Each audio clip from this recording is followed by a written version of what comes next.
The first time anyone mentioned the mountain cowboy, it was always with a warning. They said no mail-order bride had ever lasted more than a week with him. Some whispered it was because of his temper. Others said it was the mountain itself. Harsh, unforgiving, isolating. But most agreed on one thing. Whatever the reason, women arrived hopeful and left broken. His name was Cole Turner, a man carved out of silence and storms. He lived high in the mountains, where the roads turned into dirt and the air itself seemed heavier with secrets. His ranch was once thriving, filled with cattle, laughter, and the warmth of a family. But now, it stood like a ghost of what it used to be, weathered wood, creaking fences, and a loneliness that echoed through every corner. Cole didn't smile much anymore. Life had taken that from him. Years ago, tragedy struck in a way that left scars no one could see, but everyone could feel. Since then, he had shut himself off from the world, speaking only when necessary, trusting no one. But running a ranch alone wasn't easy, and eventually, even he had to admit he needed help. That's when the idea of a mail-order bride came in. At first, it seemed practical.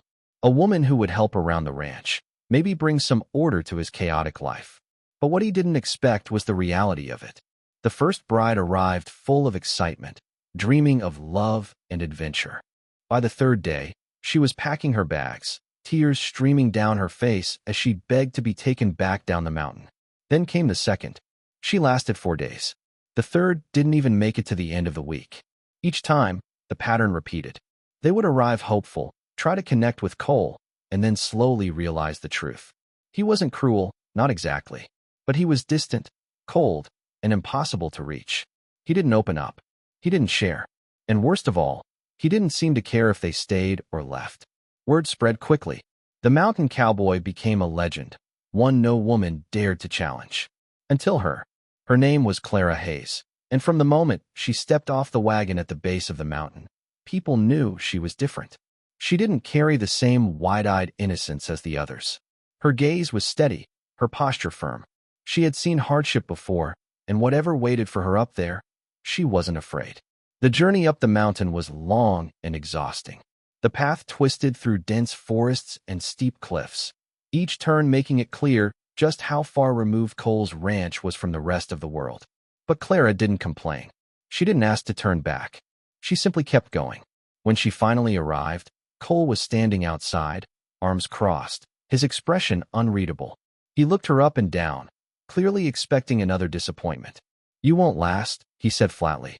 Clara met his gaze without flinching. "We'll see." From that moment, something shifted. The first day was quiet. Clara unpacked her things, explored the ranch, and familiarized herself with the work. Cole watched from a distance, waiting for the inevitable signs of frustration or fear. But they never came. On the second day, she started helping with the chores, feeding the animals, repairing fences, cleaning the house. She worked with a determination that caught Cole off guard. She didn't ask for help. She didn't complain about the cold or the isolation. She simply did what needed to be done. By the third day, something even more surprising happened. She spoke to him.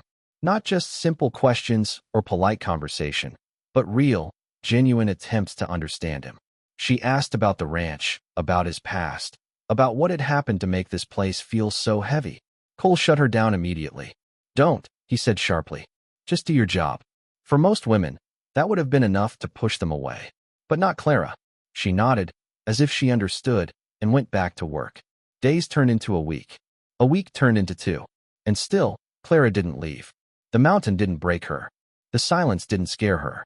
And Cole's cold demeanor didn't push her away. Instead, she stayed. And slowly, almost imperceptibly, she began to change things. It started with small details. She cleaned parts of the house Cole had long ignored. She repaired broken items instead of replacing them. She brought warmth back into the space, not through grand gestures, but through quiet consistency. Then came the animals. Cole had been taking care of them, but barely. Clara noticed immediately. She spent extra time feeding them properly, tending to their injuries, and making sure they were healthy. Within days, the difference was visible. Cole noticed. "Why?" he asked one evening, watching her from the doorway as she worked late into the night. Clara didn't look up. "Because they deserve better." That answer stayed with him. For the first time in years, Cole started paying attention again. Not just to the ranch, but to the person standing in front of him. Clara wasn't like the others. She didn't try to change him.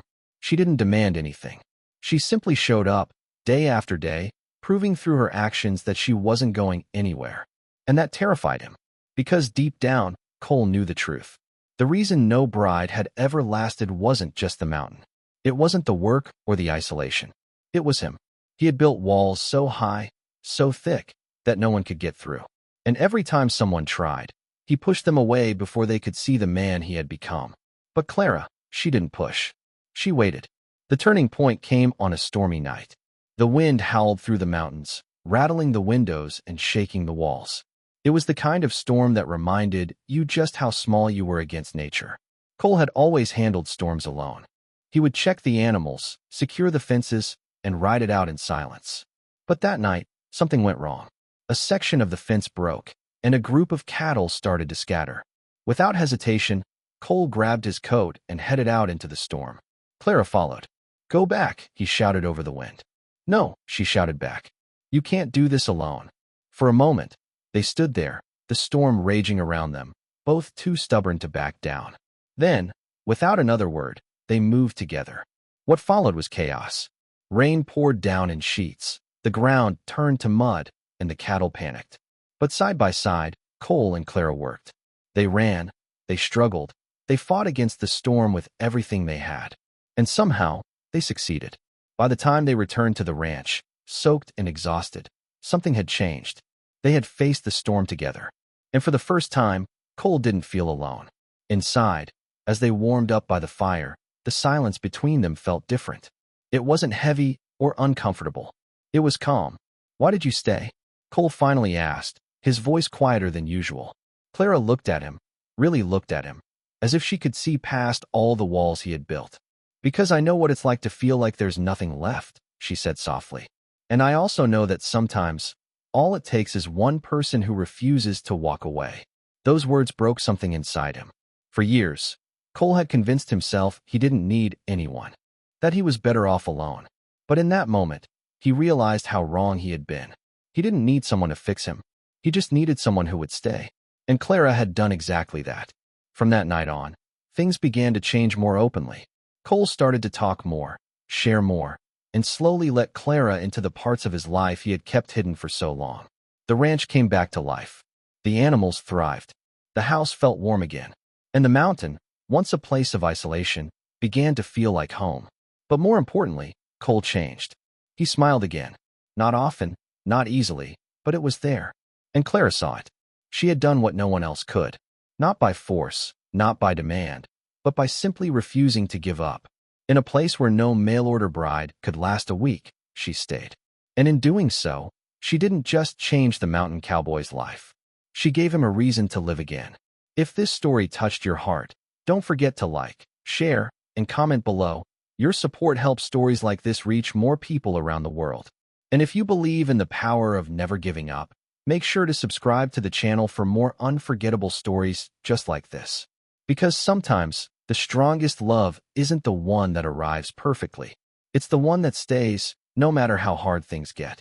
And before you go, take a second to hit that like button, share this story with someone who needs inspiration today, and subscribe so you never miss a powerful story like this again.